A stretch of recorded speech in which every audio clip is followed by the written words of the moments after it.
fled the first round of interrogatories. As they are fugitives of service, they are fugitives of discovery. TCI taking television into yesterday, let us all remember. In addition to censoring February 13, 1996, Tuesday, 9 to 9:30, Channel 8, there is sabotage going on in the editing studio at White Plains. There is static on the audio. It sounds terrible. We did not used to have these problems. This is retribution and more censorship. Further, Glendora used to be able to come to the studio in White Plains, 2 blocks from her home, at 3:50 p.m. and start setting up and connecting her 8mm archive to the 3/4-inch recorder and the VHS to the 3/4-inch recorder and her other 8mm to the tie-in. But since the lawsuit and Glendora's victory getting TCI to capitulate and hold off for 30 to 60 days, 30 days is up already, Daryl Stith and Linda Greco spitefully keep the studio locked until 4 p.m. This is malice and censorship. This is also not fair to the people waiting for editing time to let the studio be idle from 3 to 4 p.m. Last week, Daryl was not even on the job at 3:50 p.m. when Glendora was there, nor was Linda, and Glendora stood out in the hall in front of the locked door. This court is wrong not to have conferences. It is not a court, it is a correspondence school. Judge Bryan always has the litigants appear in personam. Mr. Wiles does not know how to read a caption. Glendora is refusing everything not addressed to the plaintiff and addressed to somebody who is not a party to the action. She will call him Mr. Wiley until he learns. Defendant's answer to Glendora's complaint did not come in 20 days, not counting the day of service. It did not arrive until the 29th of February, leap year. It was not served until the 26th of February. Glendora asked for default judgment. Mr. Wiley has been railroading the misnaming of the defendants since January. The defendants are Malone, Magnus, TCI et al., and he has been calling them TCI of Westchester, which is also misnamed. It is TCI Cable of Westchester. Mr. Kearney gave Glendora the wrong name of defendants January 23, 1996, when Judge Connor pled with her to add UACC, and G did it as a favor. This bad lawyering shows up here on page 27 across from this page. It is improper service. Any more, Glenn will return for name correction. Take a look at this, folks.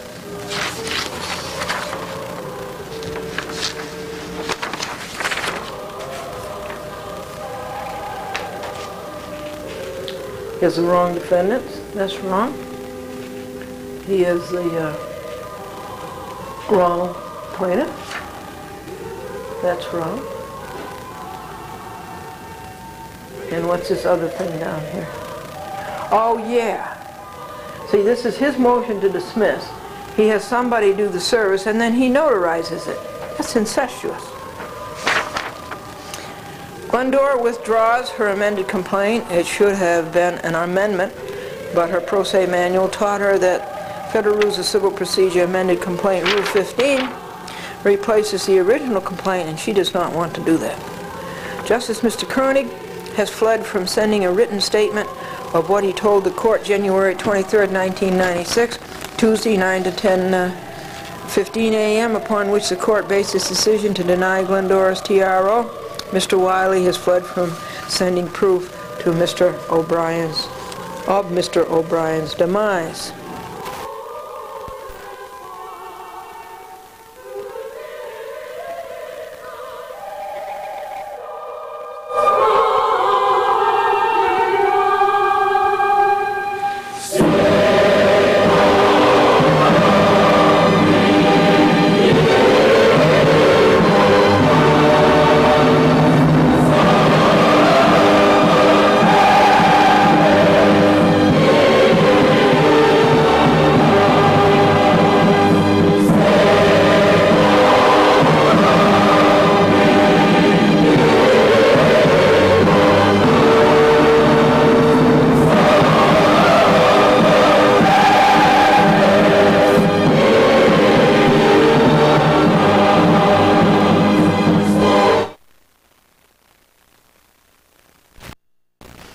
Mr. Wiley does not write an affidavit in support of his motion to dismiss.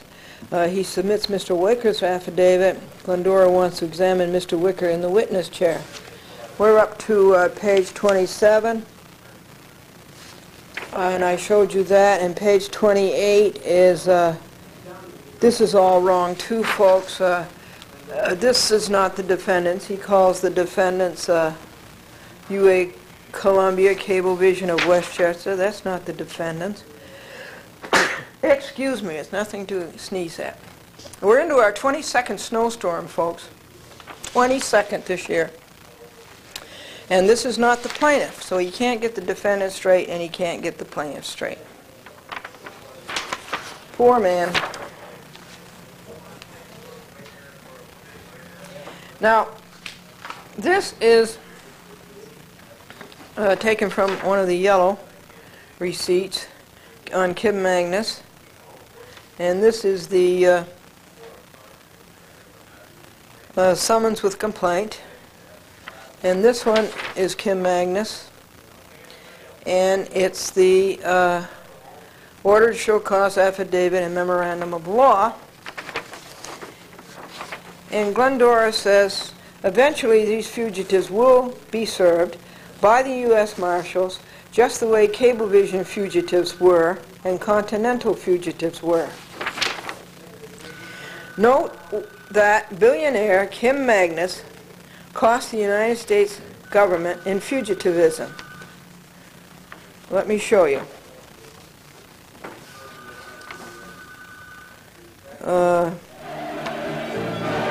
Here it is, $51. Right down there in my thumb. $51.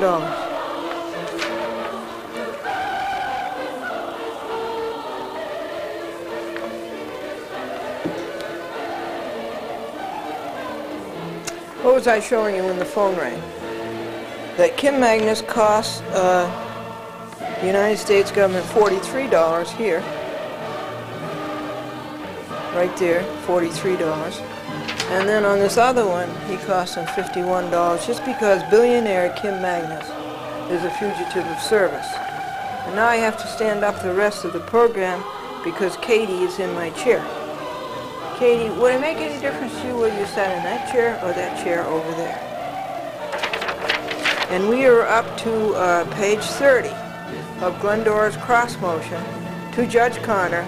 Do not dismiss Glendora's action against TCI.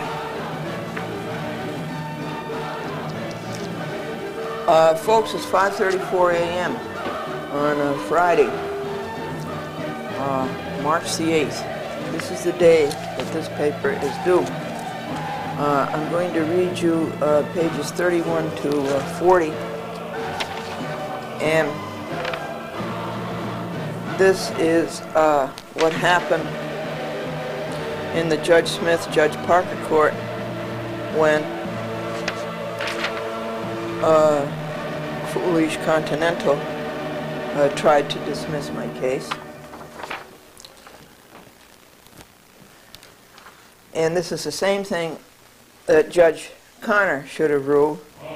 In an oral report and recommendation issued January 5th, 1996, United States Magistrate Judge Lisa Margaret Smith recommended that A, defendant's motion to dismiss based on plaintiff's use of her single name Glendora be denied. Defendant's motion to dismiss on the grounds of improper service should be denied without prejudice to renewal.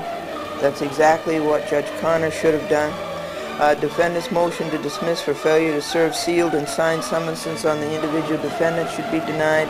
Defendant's motion to dismiss on the grounds that the summons and complaint fails to name an indispensable party should be denied. That's just what Judge Connor should have done. Plaintiff's cross motion to add American Cable Systems Incorporated as an additional defendant and the complaint be so deemed should be granted. I never should have had to add UACC, Columbia, Westchester, DBA, TCI of New York, which of course is the wrong name, but I did it as a favor to Judge Connor, and then it comes around and kicks me in the gluteus maximus. Defendant's motion to dismiss for lack of personal jurisdiction and on the grounds that individual defendants are not the proper parties in interest and that the complaint, all of that is denied. And he should deny this and that the complaint fails to state a claim against them. That should be denied by Judge Connor,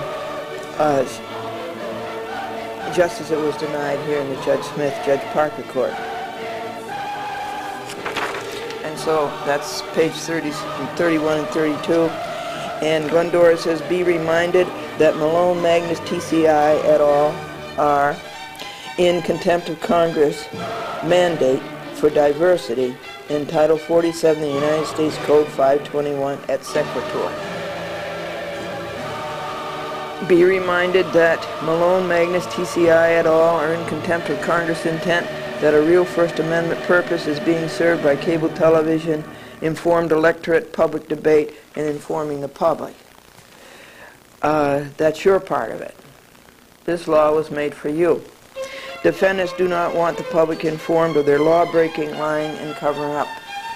A bulletin just came in over the radio that the average annual salary of a CEO is $4.4 million. Mr. Malone triples that. Glendora has the proxy statement and will produce it for you when she gets some time. This court was biased, ex parte, and prejudiced to extend defendants' time to answer without even hearing from the plaintiff. Default is a serious matter. Mr. Wiley should have asked Glendora first for an extension. That is the FRP rule. Instead of asking me first for the extension, he goes to Judge Connor on the telephone and Kenley Ames, and together the two of them, without the benefit of being heard by the third party, by the plaintiff, go ahead and extend his time to answer when he is in default. That happened in the Judge Connor court. Do you sniff bias? It is hard to figure why a federal court is protecting billionaires. We need another Judge Green here. It's a toss of a coin and a roll of the dice, but it isn't justice. Now we're up to part 4. Plaintiff appellant Glendora contests the affidavit of defendant appellee John Wicker. Here on page 34 is Wiley's statement pursuant to Local Rule 3G.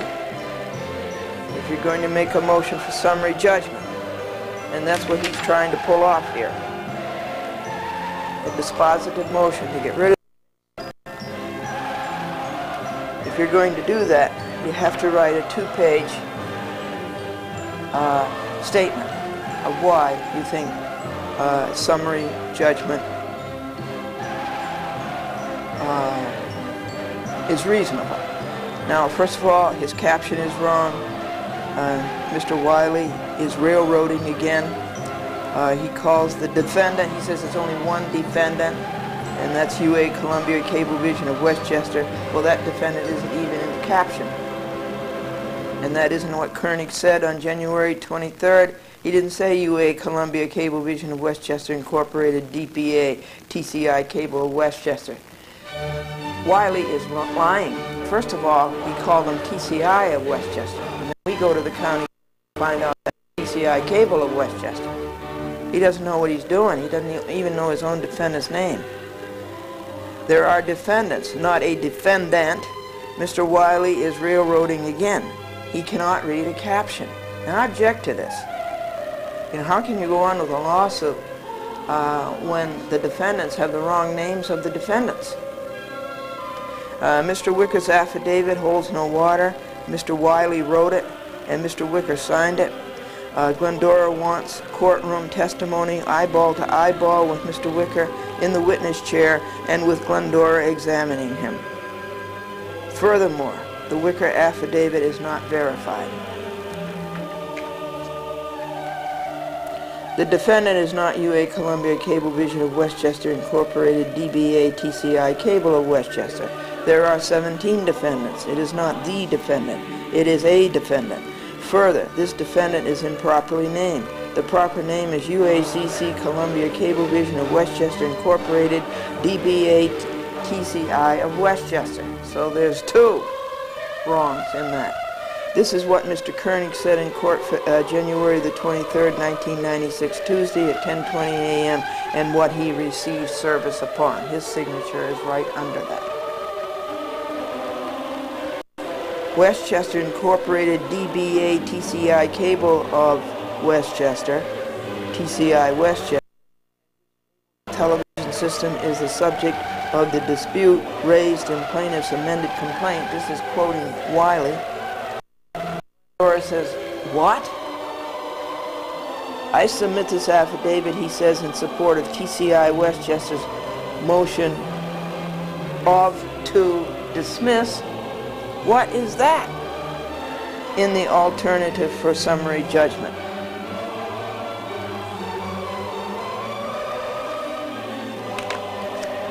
Wiley says, Wicker says, I have been an employee of TCI Westchester for over 6 years. For 6 years I was employed in the capacity of Director of Business Operations. I assumed my current position as Interim General Manager in mid-November 1995 upon the resignation of the prior General Manager, Scott Brown, who left to take a position with another company in Denver, Colorado. But it is a TCI company. Glendora, Mr. Wicker did not write this. Mr. Wiley wrote it. Glendora wants to ask Mr. Wicker questions, eyeball to eyeball, in the courtroom, unprompted. 36. Glendora, but in 8 years, Mr. Wicker was not our contact in public access. Never. Never. He never entered the picture. He was not our contact in public access. I either talked to Scott Brown, or to Lisanne Powers, or to Miles Rich, or to other people in programming like Brenda Cherry and Paul Caridio, or Robert Osinoff, but I never talked to John Wicker about public access. TCI Westchester, he says, is of a non-exclusive cable television franchise from each of 20 municipal franchising authorities in southern Westchester County, which include the following: the cities of New Rochelle, Rye, and White Plains, the towns of Eastchester, Greenburgh, Mamaroneck, and North Castle, the villages of Bronxville and Tuckahoe, Ardsley, Dobbs Ferry, Elmsford, Hastings-on-Hudson, and Irvington, all in Greenburgh, Larchmont and Mamaroneck, Pelham and Pelham Manor in the town of Pelham, Rybrook in the town of Rye, and Scarsdale in the town of Scarsdale. And he left out Hartsdale. So I'll go after him, Hartsdale.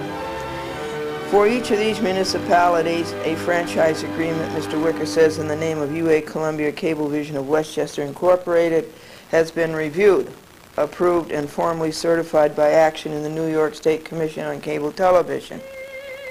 Glendora and Greenburgh, including Ardsley, Dobbs Ferry, Elmsford, Hastings, and Hartsdale, said it would revoke the franchises if Mr. Malone, Mr. Magnus, TCI et al. Take away our public access Channel 8. So that'd be a nice piece of business for you to lose, TCI. That's a few checks a month that you wouldn't get.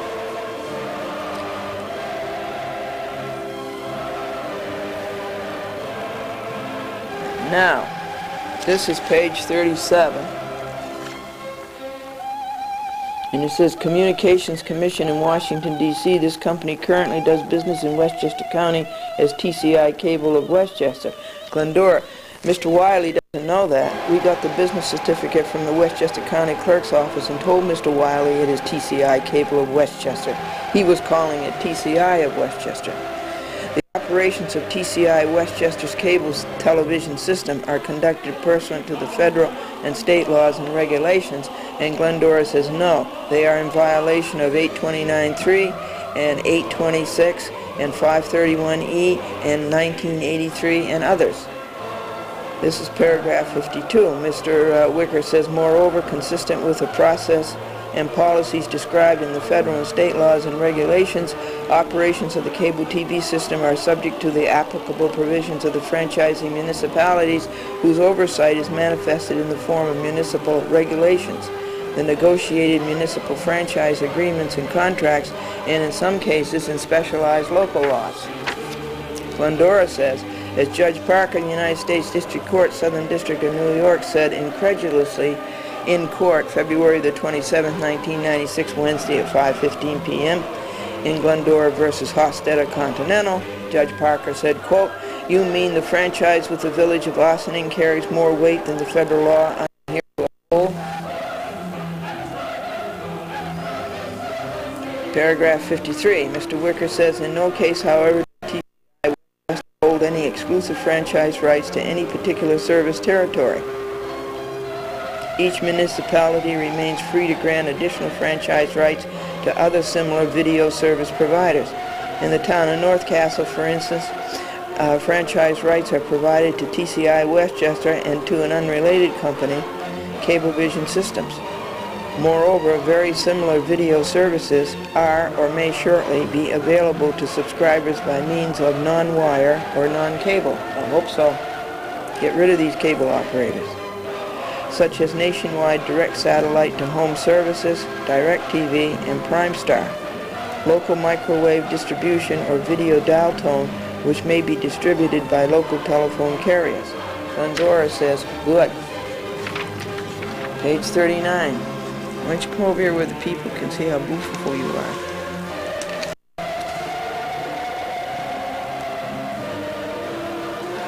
You don't want to? All right. Paige, she's waiting for her breakfast. That's the only reason she comes to this table.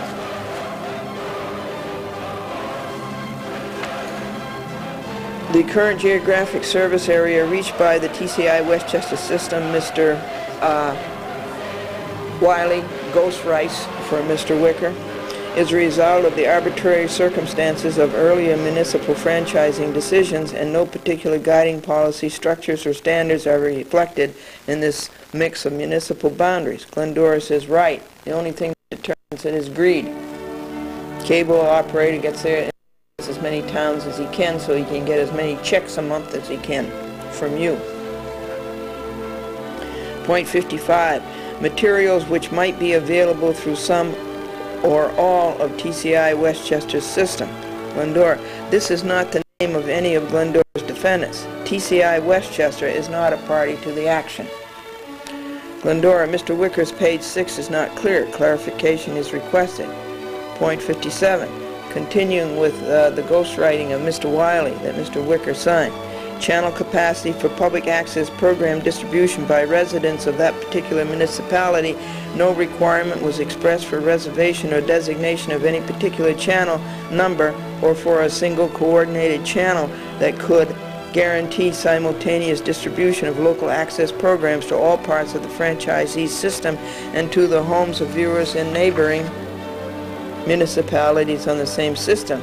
At all times throughout its operating history, defendants have complied fully with the access channel obligation expressed in each of its local municipal franchise contracts. Glendora says if the towns had known that they had signed a franchise that would take away public access channel 8, they wouldn't have signed that franchise.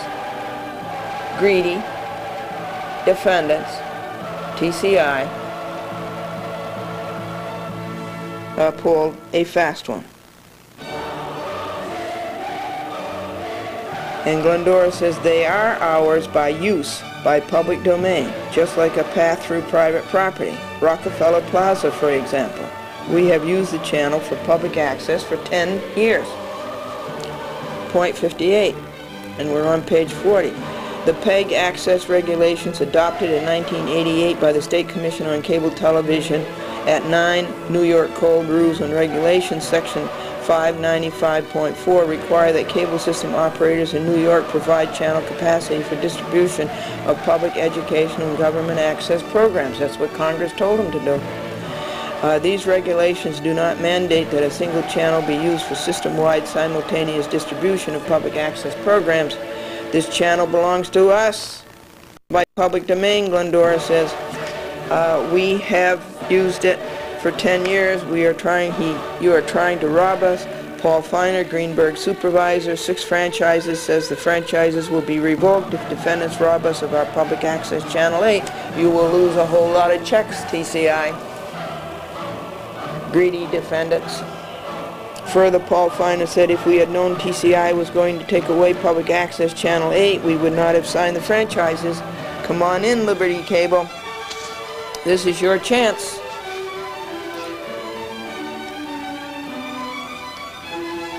Oscar stood up to the microphone at the banquet and said it is a great honor to be here tonight.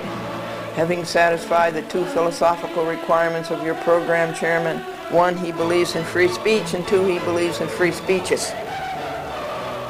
The athlete filled in the questionnaire where it asked for the name of his bank. A questionnaire, and it asked for the name of his bank, and he says Piggy.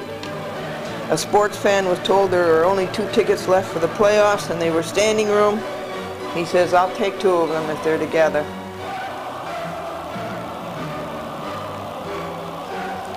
Folks, our 600-watt TV light, which costs $33, has decided not to work, and I don't have time at the moment to figure it out. Could be the light itself, the bulb, or it could be the lamp that it is, or it could be the extension cord. So I put a 200-watt light there and a 200-watt light there, and this is just a little light, and that's the way it goes. We are reading you Glendora's cross motion to Judge Connor. Do not dismiss Glendora's action against Malone, Magnus, TCI at all. We are up to 1.59. It is not uncommon in other areas of the state for a single non-profit entity to be designated for this purpose by the mutual consent of the various municipalities. This is Ghostwriter Wiley Wicker. Glendora, this is what we have in Manhattan. A chat with Glendora is on TV there. Manhattan Neighborhood Network does a fine job and realizes what First Amendment rights are. Point 60.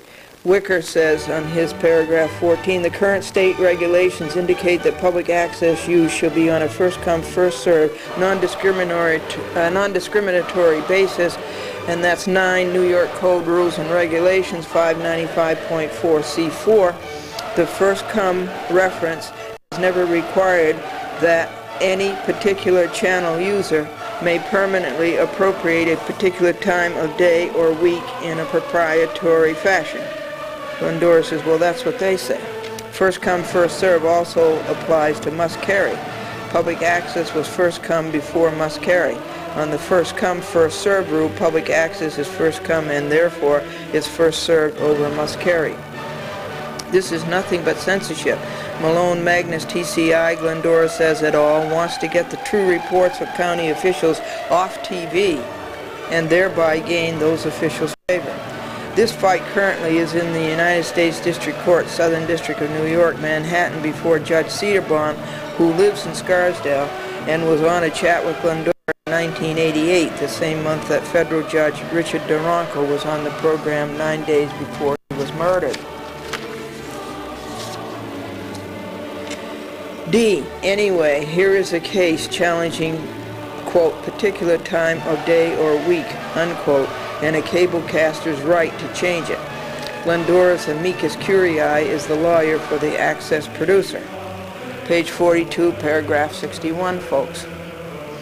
It is the accepted practice in the administration of public access channels, Wiley writes and Wicker signs, that users may be required to relinquish particular time slots in order to accommodate competing requests at the same time designations in a fair and non-discriminatory, but Glendora says this is against Congress's mandate of first come, first serve.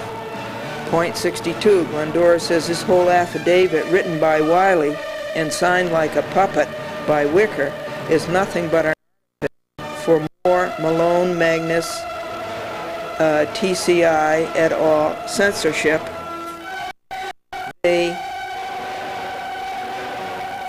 The more they censor, the stronger they make the case for Glendora and weaken their foolhardy attempt to dismiss. Specifically, Glendora refers to Wicker's paragraph 14, page 19. That's the one we just discussed. Point 63. TCI Westchester, Wicker. TCI Westchester has not exercised and does not exercise any editorial control over the content of any public access programs distributed over they call the TCI Westchester cable television system. And Glendora says, why on February 13, 1996, Tuesday, 9 to 9:30 p.m., Channel 8, did they cablecast Glendora's program?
And what at all? And why did the same program at all on February 24th, 1996, Saturday, 30 p.m., Channel 8? And why did they cablecast it March the 2nd, 1996, Saturday at 8 p.m. instead of 8:30 p.m.? Page 64.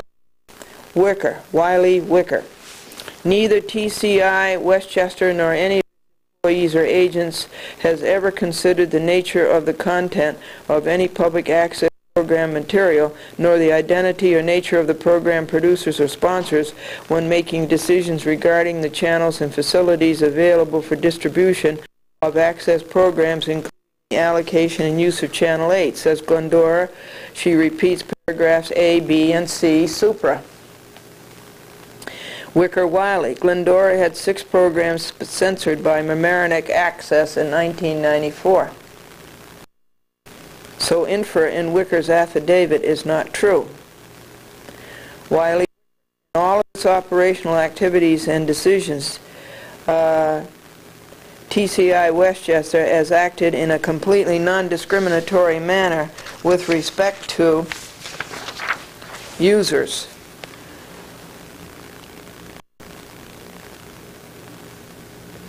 Glendora says to John Wicker's paragraph 16 on his page 10, ghostwritten by Mr. Wiley, Glendora says, go ahead and take away Channel 8 public access and see what Paul Feiner does.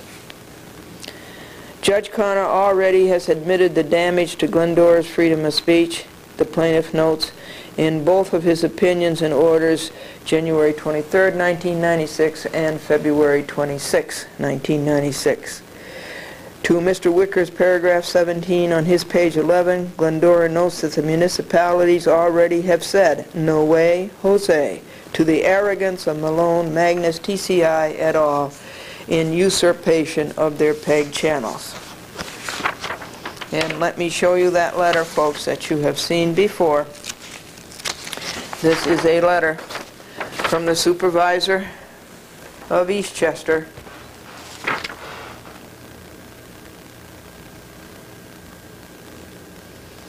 See, you really can't see this as well as you can with a 600-watt light. Where James Kavanaugh says, please be advised that under no circumstances will the town of Eastchester accept programming that is currently being aired on public access Channel 8. Is that clear enough to you, Malone, Magnus, and TCI? And Lying Wiley and Wicker? Is that clear enough to you?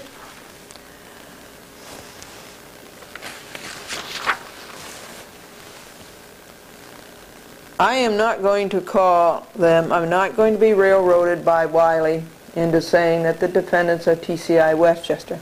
When I see TCI Westchester in his paper as I'm reading it to you, I'm calling them defendants. Point 69, page 46, and Ginny Cat. To all of this Wicker, Wiley, lying and covering up on their pages 11 and 12, Glendora asks a simple question: why didn't they take away Channel 10 instead of Channel 8? The answer is that Channel 10 pays Malone, Magnus, TCI et al. $250 to $500 for a half hour, while Channel 8 costs them money. And why didn't they take away Channel 3 instead of Channel 8? Because Channel 3 advertises their pay-per-view and other pay channels. All of this high-tone bluster on their pages 11 and 12 is candy-coated greed. Point 70, Wicker writes, there are now more channels available on the system for use in distribution of public, educational, or governmental access programs than at any time before.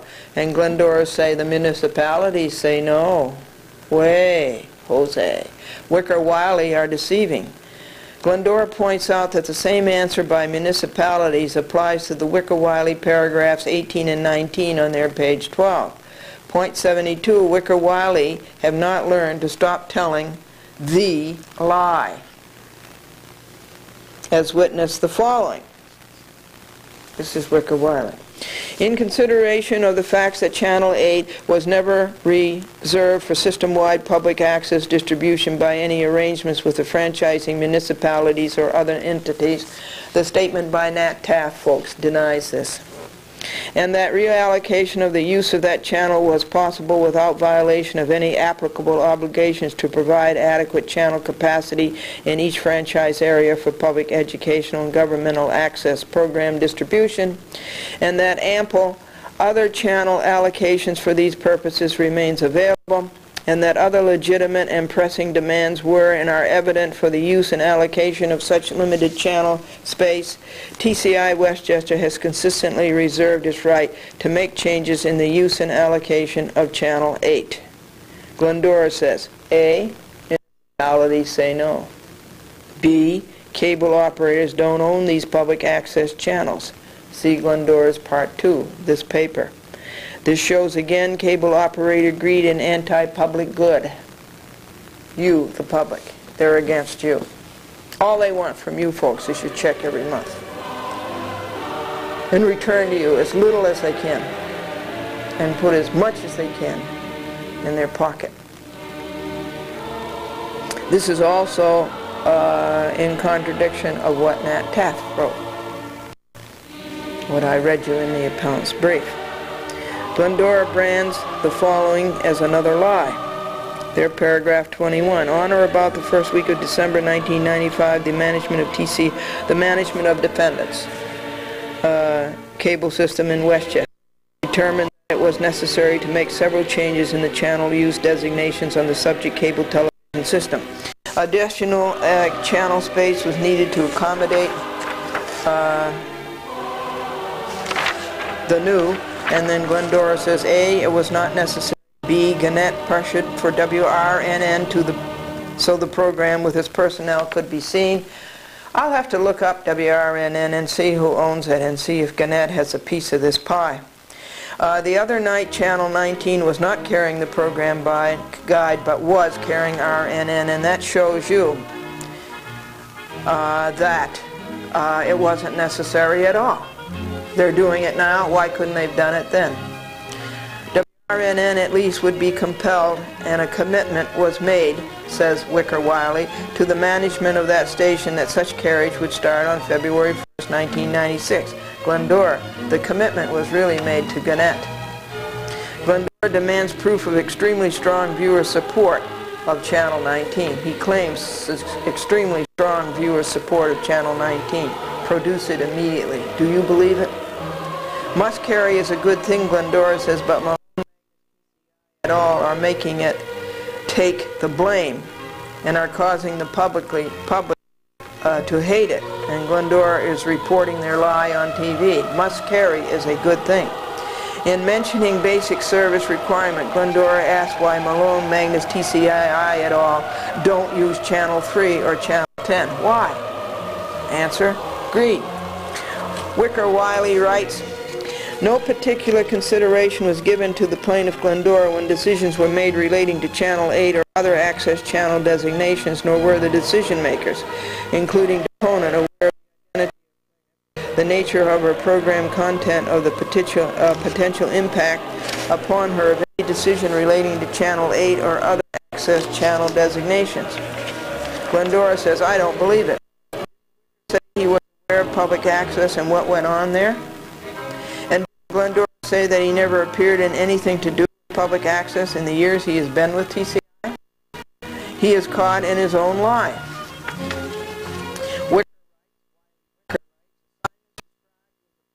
Necessity, TCI then proceeded promptly to provide the minimum 30 days notice to subscribers, federal and state.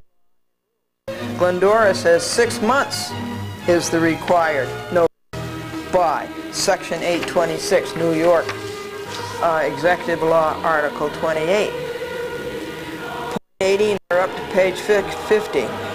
Wiley Wicker, still on page 16, say, special notices were also prepared and sent to each of the affected local governments, and a special effort was made to give separate written notice to all known users of the Channel 8 public access distribution service, including the plaintiff. All of the above references notices were sent in November 1995. Glendora knows that the record says otherwise.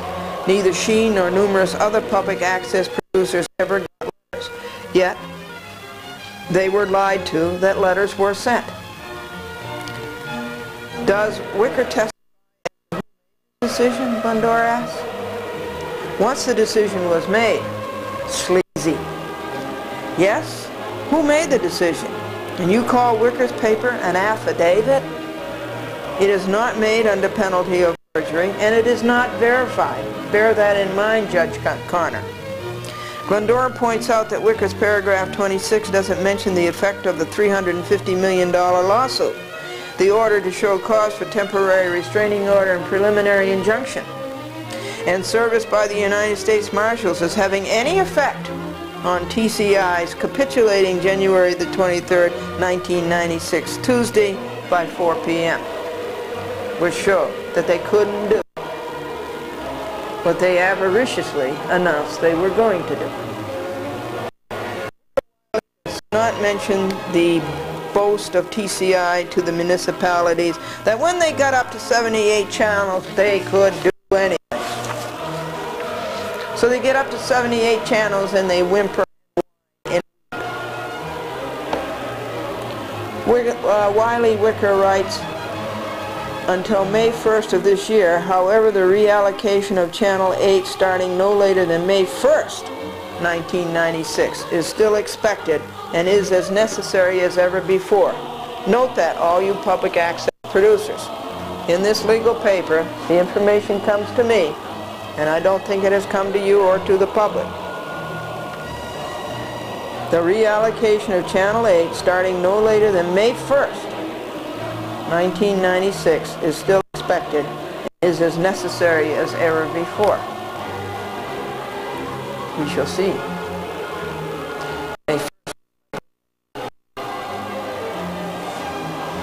Mayday. Folks, we deserve some jokes after listening to all these deceptions of Wiley and John Wicker. Bob got a new pair of skis, and it came with a very, very helpful pamphlet, how to turn them into splints. And one sports fan wrote to the ticket office, send me 2 tickets to the game. If it's a good game, I'll send you a check. And this sports office wrote back, send me your check. If it's good, I'll send you the 2 tickets. Now, a referee defines the typical sports fan as a guy who screams from the bleachers because he thinks that you missed a call in the center of the interior line, and then after the game goes out to the parking lot and can't find his car. Now this is going to Judge Connor. Do not dismiss her action against TCI. And we are going to read you page 51 to 60. And I alternate this with writing my cross motion. I'm up to part 4, writing it. I will finish refuting Wiley's memorandum of law, and then I'll put in the 2 pages from the appellate division, from the U.S. Court of Appeals 2nd Circuit, and alternate that with finishing the videotaping today, Saturday, March the 8th, because this paper is due today. Not Saturday, Friday, March the 8th. Wiley, Wicker, Wright, until May 1st of this year, and we went over that. Now, Glendora says, here's another lie. Malone, Magnus, TCI all told the world 30 to 60 days from January the 23rd. That would be March the 23rd. Here it is, May the 1st, 1996, and do you believe any of it?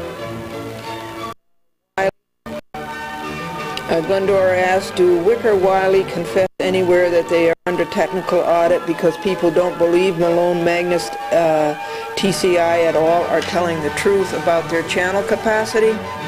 People know Malone, Magnus, TCI at all want to get rid of public access because it costs the greedy cable operators money and it takes it out of their pocket. And that Malone, Magnus, TCI et al. Are arrogant enough to defy the district courts, the 2nd Circuit, Congress, and the New York legislature. Billionaires are arrogant enough to defy your protection. Point 86, Glendora says this capitulation by Malone, Magnus, TCI et al. Shows that they're trying to pull the polyester over the eyes of all.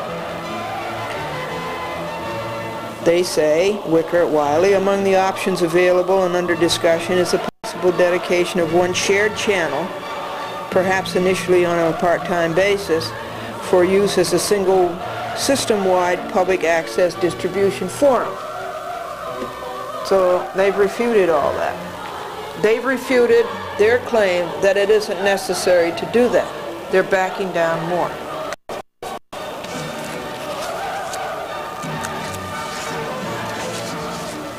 Good.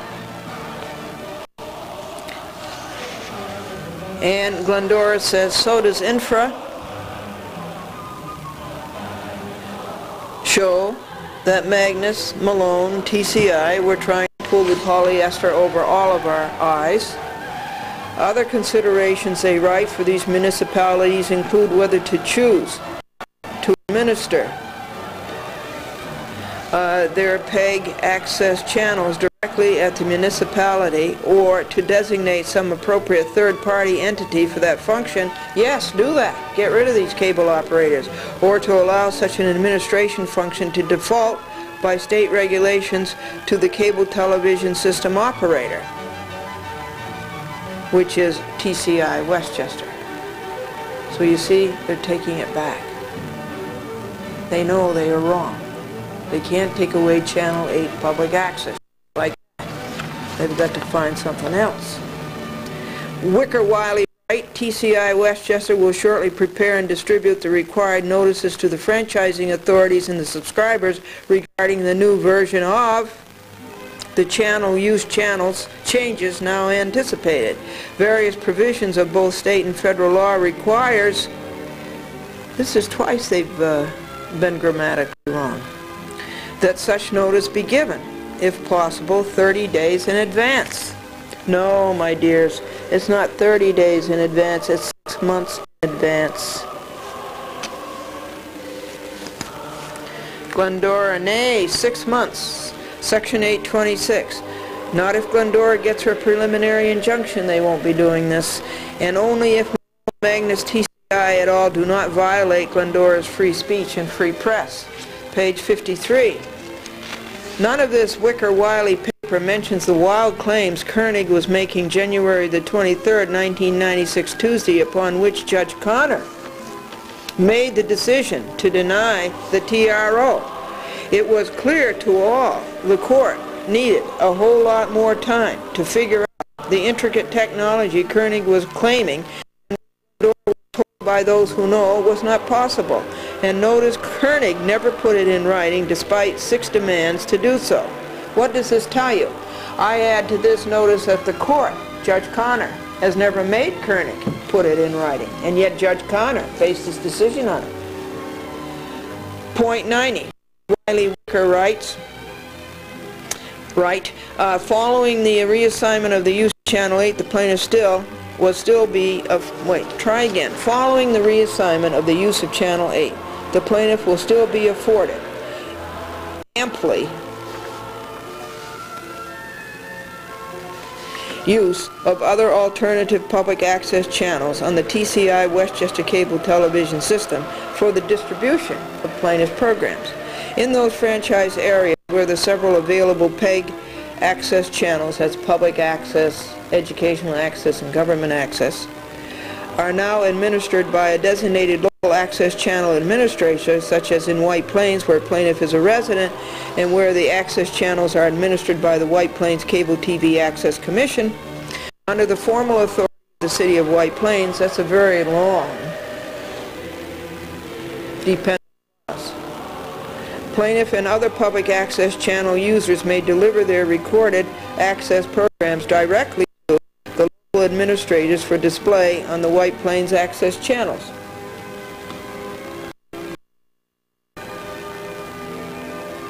I don't understand it. It isn't clear. But you do know it's crooked. Just because they said it. In other cases, TCI Westchester likely will be the default temporary public access channel administrator, so they're going to go back to doing it. And will be able to deliver her program tapes directly to TCI Westchester for display on a public access channel for those areas.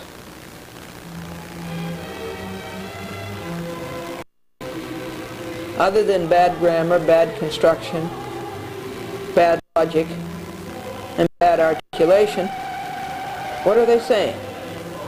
They're going to come up with a channel. Why?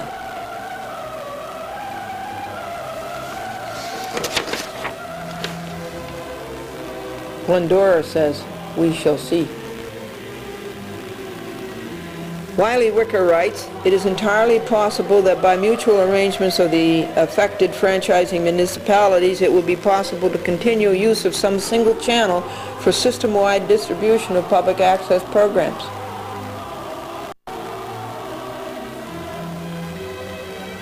Glendora, we shall see. Wiley Wicker writes,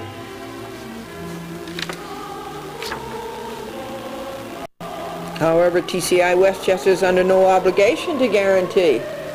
Municipalities think they are. We think they are. Nor could it guarantee that any particular public access programmer will be able to distribute program material in every municipal franchise area if the local municipally designated channel administrators refuse to accommodate such distribution. Now they're putting pressure on Feiner and on Kavanaugh and on the other supervisors in the 20 franchise municipalities. Glendora says, well, let's have a few of those obligations. I deny that they don't have obligations. A few of them are 531E, 829.3, Section 1983, the First Amendment, the 14th Amendment to the Constitutions of the United States. Page 55. Also let Glendora point out the damage of changing Channel 8. Channel 8 damages if they change it. Remember what is equitable. Channel 3 is between highly viewed Channel 2 and Channel 4. Wiley, Wicker, right? Or to cooperate shared use of such designated channels, or to designate TCI Westchester as their channel administrator. Moreover, TCI Westchester is under no obligation to guarantee, nor could guarantee, that any particular public access programmer will be able at one convenient location to effect delivery of program tapes intended for distribution in all parts of the cable system. They'd better if they want all those checks from the Greenberg franchises every month. If the various designated access channel administrators do not themselves make the appropriate and necessary arrangements.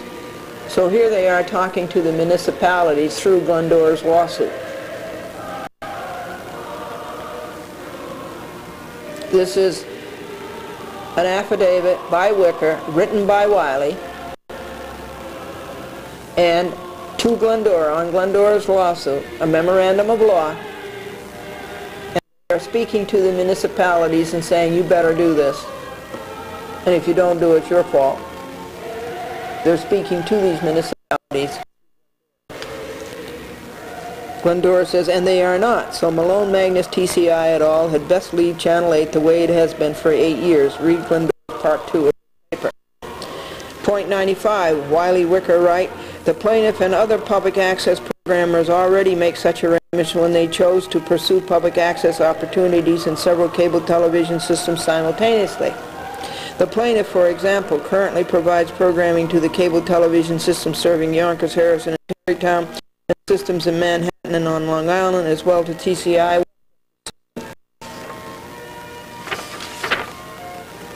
So what? That doesn't any point at all of theirs. Glendora, how does this exonerate Malone, Magnus, TCI et al. From their law breaking? Point 98.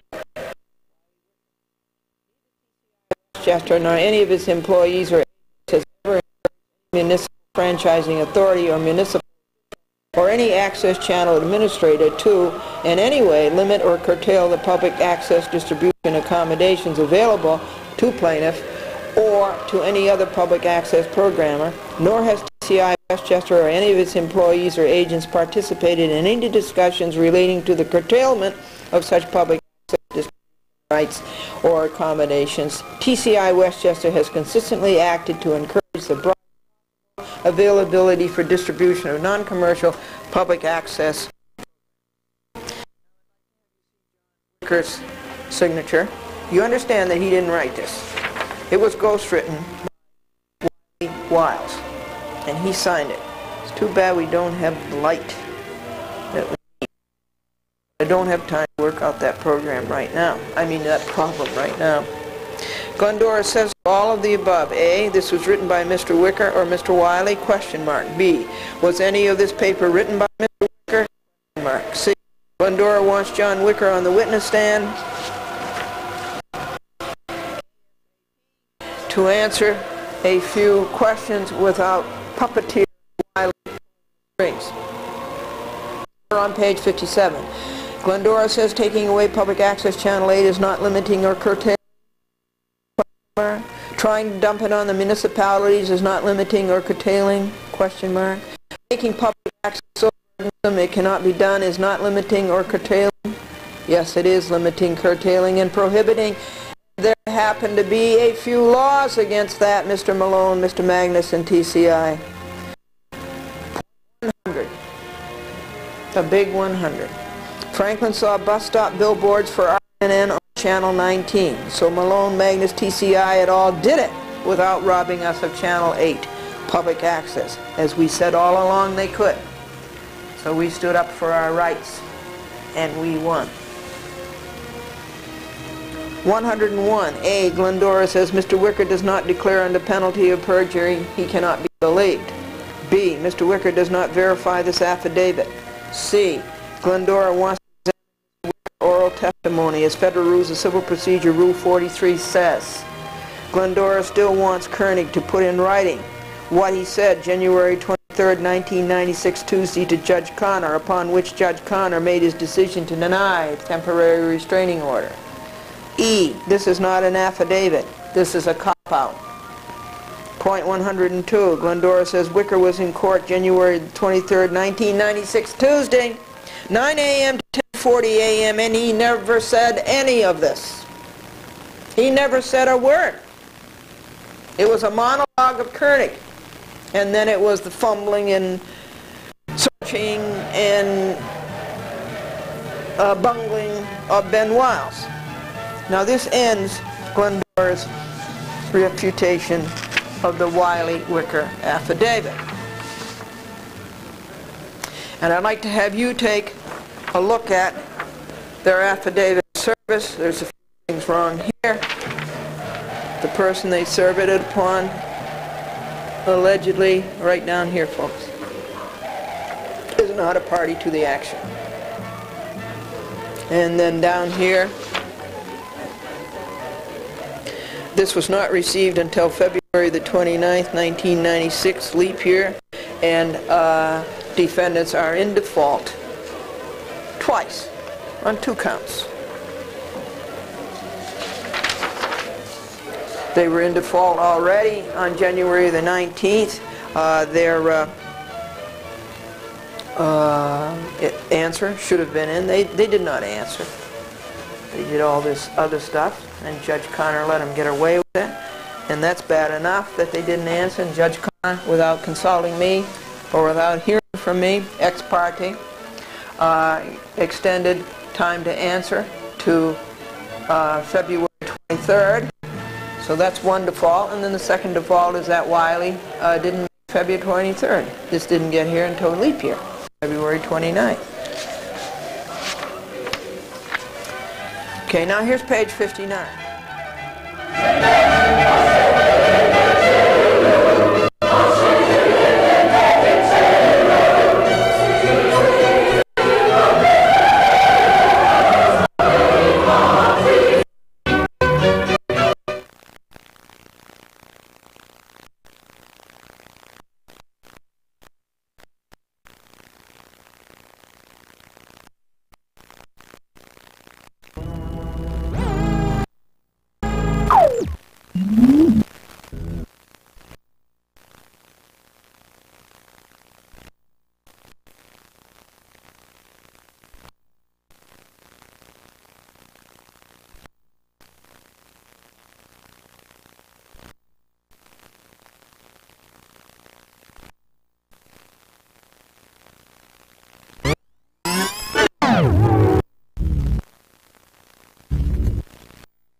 Leap year, February 29th.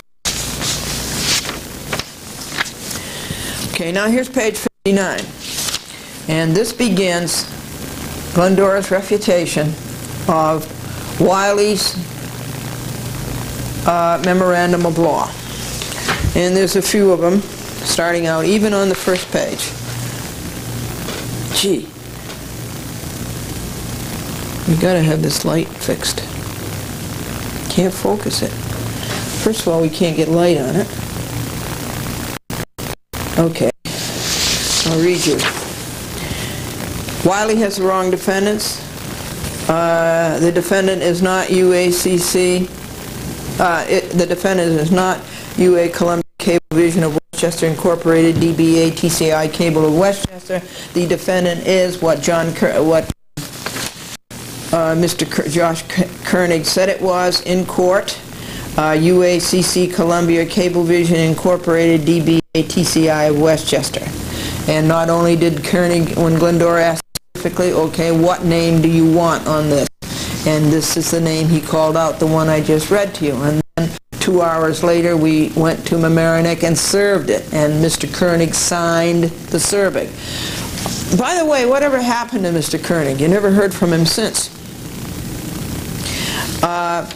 Wiley never admitted this nescience to having the wrong name. He called it TCI of Westchester when the we found out calls it TCI Cable of Westchester, signed by TCI of Denver, TCI Incorporated, my third defendant.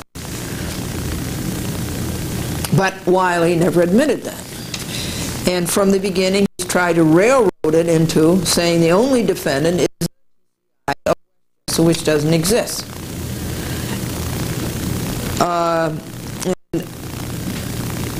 Wiley says, and to redirect the existing Channel 8 programming to other public access channels in the municipalities, I say no way, Jose.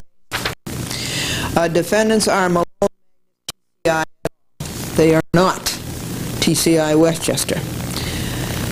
The material facts underlying this action are set forth in the accompanying affidavit of John Wicker and Glendora. They are not verified. Glendora wants to examine Wicker eyeball to eyeball in court. Wiley repeats the same lines. Rule 11 sanctions, Glendora asks. And now we're up to page 60. Discovery was due March the 4th. Defendants have defaulted. Defendants Malone, Magnus, TCI et al. Are fugitives of discovery as well as of service. They have to testify. Even President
To the basketball player, "You smell good tonight. What do you got on?"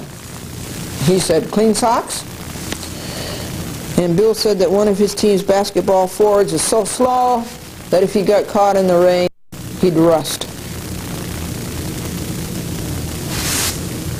A referee looked into the stands and he saw attendants carrying out a woman on a stretcher. And the referee said to the coach, "What happened? Heart attack?" And the coach says, "No, you called one right for a change and she fainted." I'm going to close Chat with Glendora for this week with a passage for you from John chapter 11 verses 25-26 and also John 3:16. Jesus said unto her, "I am the resurrection and the life. He that believeth in me, though he were dead, yet shall be alive. And whosoever liveth and believeth in me shall never die. For God so loved the world that he gave his only begotten Son, that whosoever believeth in him should not perish, but have everlasting life." Bless you all. Amen.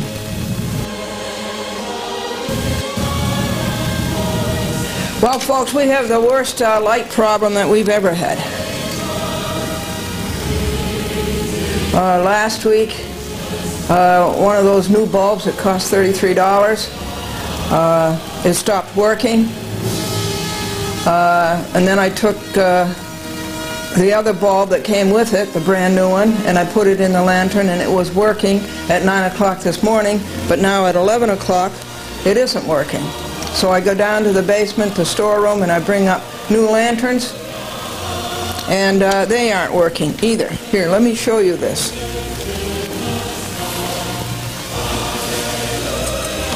See, here's one of these lanterns.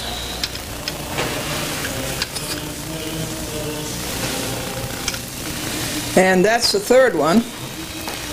And the other two are lying on the floor here, and they're not working. And here's one of the bulbs. These bulbs cost $33. And you see those two terminals? One of them is bent and almost broken, so that's a good reason that's not working. But the other one is brand new and it should work. And so I've been working on this for 20 minutes. And we just don't have a light, and these things have to be videotaped today. So we'll have to do without a light. There's no time to take it outdoors and do it in sunlight, which although this is a beautiful day, thank God for that. There's no time to go and set it up outdoors. So we just have to do with the light that we have. And folks, is when the economy wrestles with free surpluses, corn, wheat, and Girl Scout cookies. And Harold watches a lot of sports on TV, and his mother-in-law says he watches basketball, he watches football, he watches hockey. He watches so much sports on TV that he has athlete's seat. And Paul says he could be a rich man today.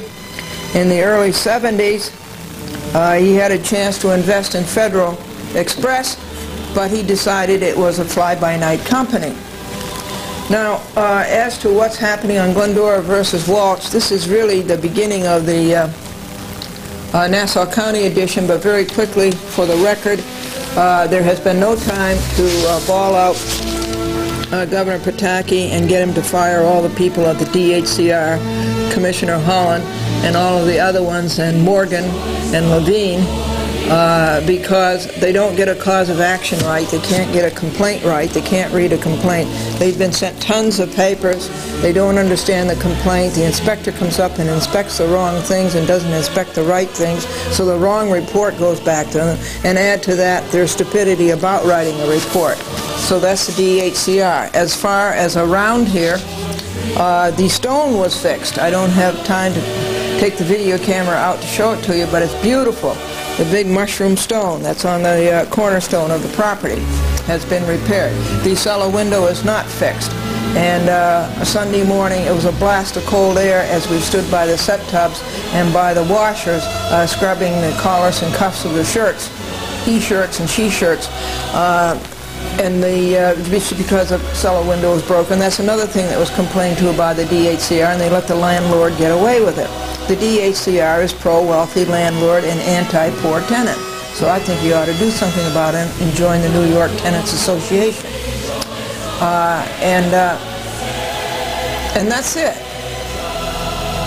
Just fix the cellar window and everything will be done. We don't have any hot water at 5 o'clock in the morning. Later the water comes on and it's very, very hot. And it's good throughout the day. There has been no time to work on the new wall lawsuit because of Cablevison, Continental, and TCI breaking the law, lying, and covering up. This is going to be, it would be a nice lawsuit if we could ever get time to work on it. The big news is that the appellate division, which is, has scheduled an oral argument for Glendora versus Walsh on the Wood appeal, the very bad work and inadequate work of Judge Harold L. Wood, and the very inadequate and incompetent work of Judge Angelo J. Ingracia.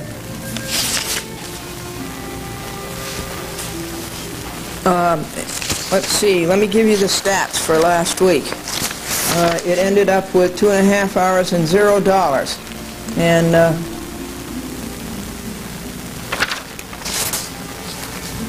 And this is this week's log. Monday was a day of peace. Tuesday was a day of peace.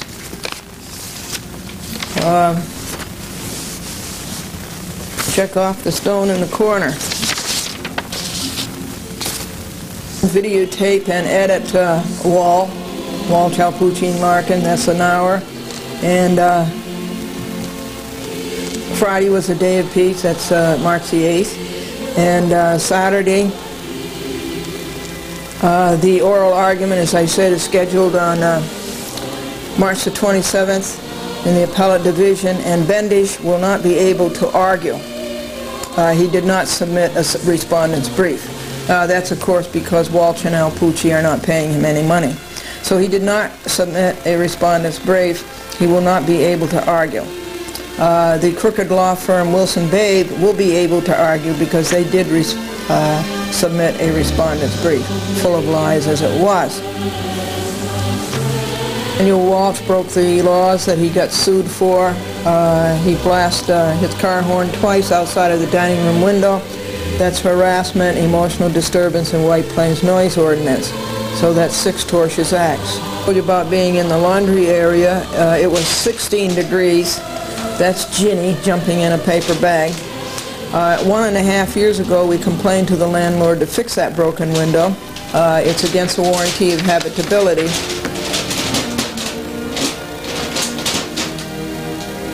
It's a whiz bag, and those whiz bags make noise all the time. Glendora called the answering service at 6:16 a.m. and told them to fix it. The cellar floor needs sweeping. The cellar floor needs washing. There was 4 cigarette butts on the cellar floor in the laundry area, and 2 tablecloths were slashed over the laundry table. And Roberta should buy a new tablecloth for the cigarette burns that she put in this one, Roberta Walsh. It's about 40 of them she put in the laundry area tablecloth. Also, she put cigarette nicotine stains on the new, beautiful white porcelain washers. So I picked up the litter off the floor and I wiped up the spots and I straightened up the tablecloths and the table. And that took a half an hour.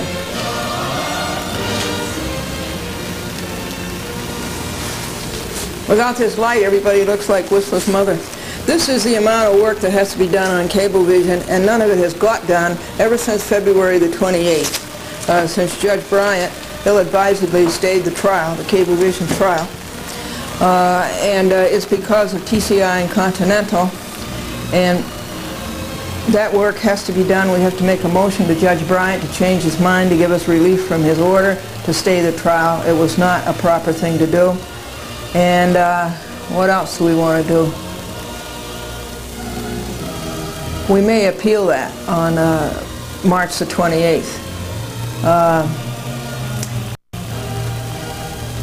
And of course the logs aren't up to date. I can't give you any stats, how many hours or how many dollars Cablevision cost us with their billionaire greed. If you're going to send for a happy book from Nassau County, make sure that you put down your telephone number on the telephone answering machine so we can call you up and verify your address, because these happy books go out and they come back. The addresses are wrong. It's awful to go out there and pay $69 for light bulbs and you bring them back and they don't work. Or the lanterns don't work or something, and you can't really take your program with 600 watts of light, which is really what you need. About Glendora versus Cablevison, Charles Dolan, John Tata, William Quinn, James Colfault et al., all of those billionaire lawbreakers. The first work that was done on that was Monday, March the 11th, and at 6 a.m. we started preparing for the Judge Silverman conference that I asked for, since Judge Bryant stayed the Cablevison trial in the United States District Court, which was a very, very bad move. And I haven't even had time to take care of that yet. But anyway, we started preparing at 6 a.m. and we copied a stack of things this high, and I jotted a bunch of thoughts, things to tell Judge Silverman that was this high, and we packed everything up, and we went to the Westchester County Court building, which is on the corner of Cablevison and Grove, and we went to the 16th floor, and we saw Nancy Carlucci. That's always a pleasure. And I forgot to get a copy of the calendar, and Glendora versus Colfault Cablevision. This is lawsuit number 2 I filed against Cablevision, and this is the one I won. Judge Silverman said that Cablevision had no right to take my program off TV, and they must put it back on. He ruled that in '94. They took it off in December of '93, and then in September of '94 they put it back on again because they were ordered to do so by the court.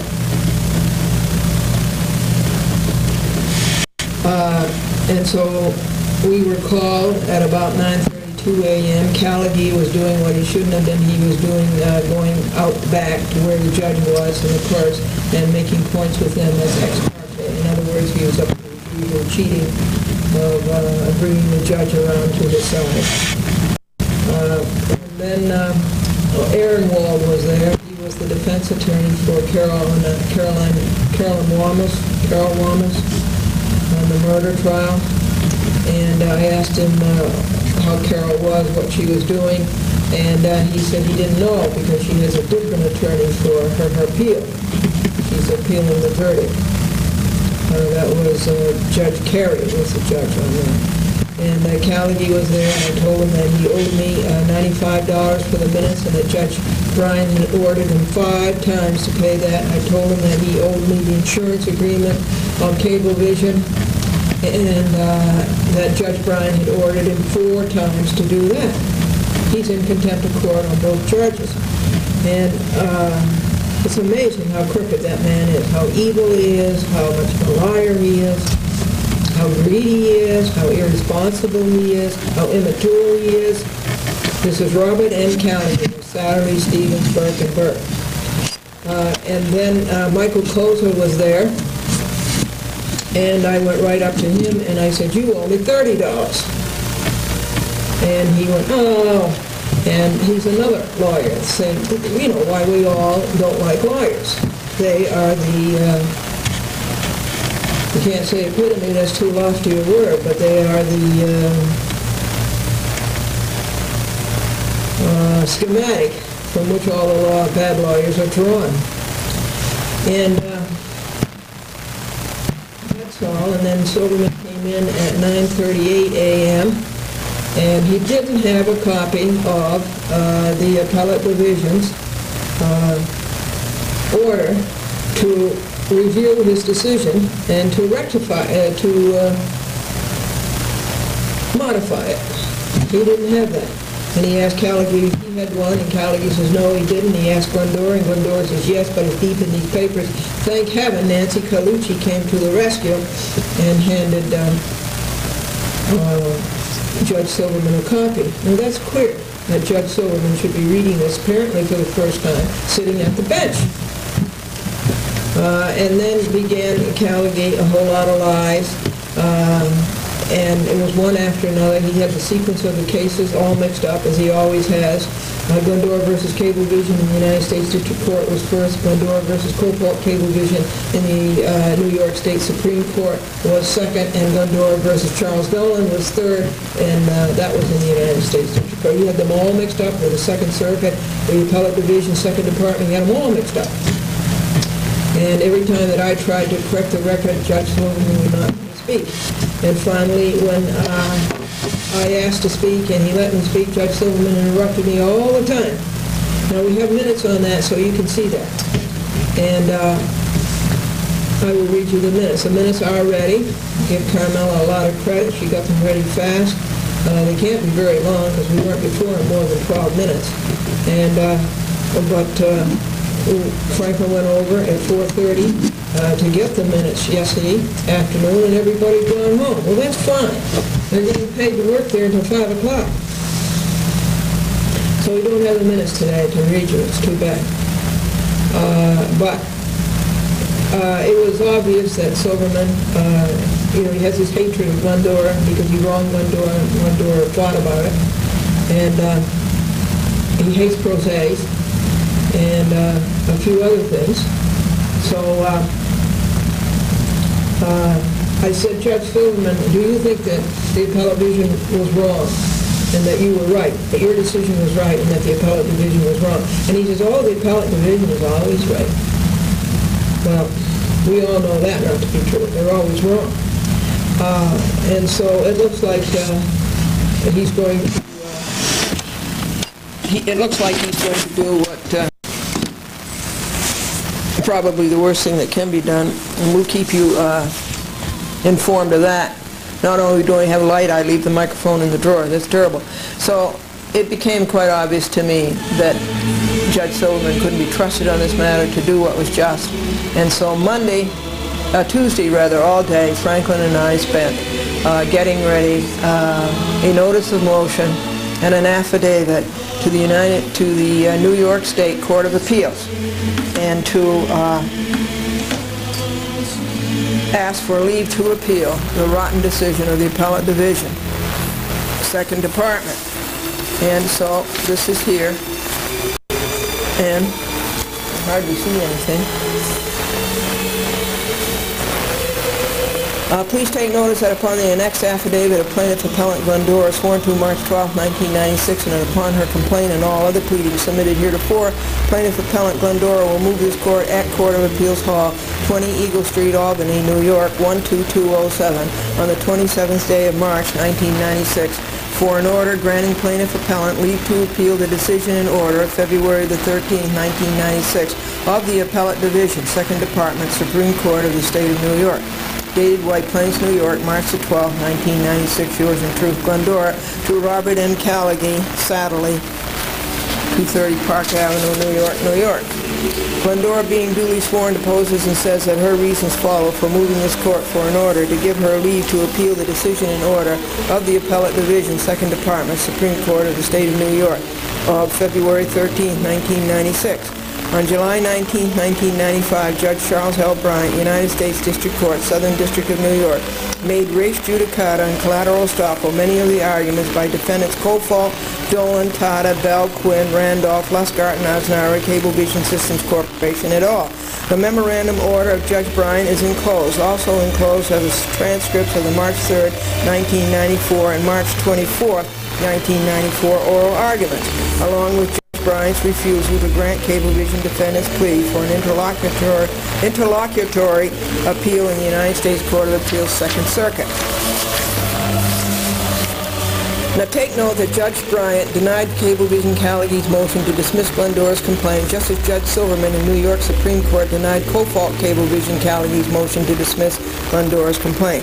Notice that in New York State Supreme Court, the co-fault Cablevison defendants were convicted of violating state law. No cable operator shall exercise editorial control over public use of channel, Article 28, New York Executive Law, Section 829(3). And Cablevison Dolan defendants were convicted of violating the same federal law. No cable operator shall exercise editorial control over public use of channel, Title 47, United States Code 531E. They have been found guilty in both courts. These, one is a state law, one is a federal law. They're the same. No cable operator shall exercise editorial control over public use of channel. This is your channel. It's public use of channel. Notice that co-fault Cablevison Callagy's new argument of franchise authorities, which cannot be allowed in your appellate division 2nd department because it was not raised in Silverman's court, is now res judicata. Judge Bryant ruled against the franchise argument on his page 7. Notice that co-fault Cablevison Callagy's newfound argument of the public within, which cannot be allowed in your appellate division 2nd department because it was not raised in Judge Silverman's court, is now res judicata. Judge Bryant ruled against the public within argument on his page 5. Notice that co-fault Cablevison Callagy new argument of Glendora has no private right of action to enforce the law, which also is not all to be allowed in your appellate division 2nd department because it was not raised in Judge Silverman's court, is now res judicata. Judge Bryant ruled that Glendora has a private right of action to enforce the law. See his pages 5 through 10. That Glendora received damages is res judicata. Judge Bryant ruled so on his page 15. Cablevison